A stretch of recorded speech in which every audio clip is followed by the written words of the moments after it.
I get it. You've been eyeballing the night sky for a while, maybe scrolling through those Instagram posts of people with massive moonscapes and wondering if you should finally take the plunge. You've probably read a handful of best beginner telescopes lists, but every recommendation feels like a sales pitch, and the thought of spending a few $100s on something that ends up gathering dust is nagging at you. So before you hand over your cash, let's walk through the Celestron Nexstar 8se and see if it actually lives up to the hype for someone who's serious about getting a real glimpse of planets and deep sky objects without turning their garage into a mini observatory. Link is in the description if you want to check the product details on Amazon. First off, the Nexstar 8se isn't just another plug-and-play starter scope. It's an 8-inch Schmidt Cassegrain design, which means the optics are folded into a compact tube that's about the size of a medium-sized suitcase. In practice, that translates to a telescope that can sit on a standard tabletop, yet still collect enough light to show Saturn's rings as distinct arcs and reveal the core of the Orion Nebula in decent seeing conditions. The package comes as a bundle of 2 items: the optical tube assembly and the Nexstar mount, a computerized Altaz platform that handles alignment and tracking for you. For anyone who's ever tried a manual equatorial mount and got tangled in declination adjustments, this is a huge time saver. Now, let's talk about the alignment process because that's where a lot of newbies stumble. The Nexstar 8se uses Celestron's SkyAlign system. You point the telescope at 3 bright objects, usually stars or planets you can see with the naked eye, and the mount does the math to figure out where you are on Earth. In real-world testing, the system gets you locked in within a minute or two, provided the sky isn't completely overcast. The downside is that you need a clear view of 3 distinct points.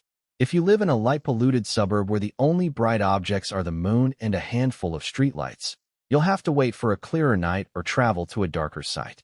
So, if you're planning to observe from a backyard surrounded by city lights, factor in a few extra minutes for a proper alignment, or consider a portable light shield like a pop-up dome to improve contrast. One of the most practical strengths of the Nexstar 8se is its portability relative to its aperture. An 8-inch aperture usually means a hefty tube and a heavy tripod, but Celestron's design keeps the overall weight under 30 pounds. That makes it possible to load the whole setup into a roof rack or a large car trunk and drive to a dark sky location without needing a dolly or a second pair of hands. I took it on a weekend trip to a state park 90 miles away, and after a quick unpack, I was able to set it up and start tracking Jupiter within 15 minutes. The motorized mount follows the object automatically, so you can keep the planet in view for the entire session without manually nudging the scope every few seconds. However, that convenience comes with a trade-off: the mount's power draw. The Nexstar mount runs off a proprietary 12-volt battery, which you can either charge via a wall adapter or use a portable power pack. In my experience, a fully charged battery gives you roughly 3 to 4 hours of continuous tracking, which is fine for a single session, but means you'll need to either bring a spare pack or plan a quick recharge if you intend to stay out all night. For casual observers who just want a quick peek at the moon or a couple of planets, it's not an issue, but serious deep sky hunters who want to stack long exposures might find the power limitation a bit restrictive.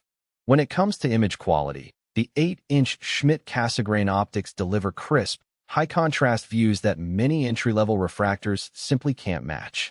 On a night with a seeing rating of about 5 out of 10, I could resolve the Cassini division in Saturn's rings and see the 4 largest moons of Jupiter clearly, even at 100x magnification. For deep sky objects like the Andromeda Galaxy, the telescope gathers enough light to show a faint, extended glow, but you'll need a stable mount and a good eyepiece to pull out any detail beyond the core. The bundle includes a 25mm PLSSL eyepiece, which is decent for low-power, wide-field views. But if you want to push into high-power planetary work or narrow-field deep sky work, you'll likely invest in a couple of higher-quality eyepieces down the line. Another practical aspect is the learning curve with the computerized mount. The hand controller is straightforward. You power it on, select, align, and follow the prompts. The menu can feel a bit dated compared to modern smartphone apps, but it's reliable and doesn't require Wi-Fi or a phone connection. Some users appreciate the fact that you can store up to 100 objects in the database, which you can quickly jump to with a few button presses. On the flip side, if you're someone who prefers a more tactile, manual experience,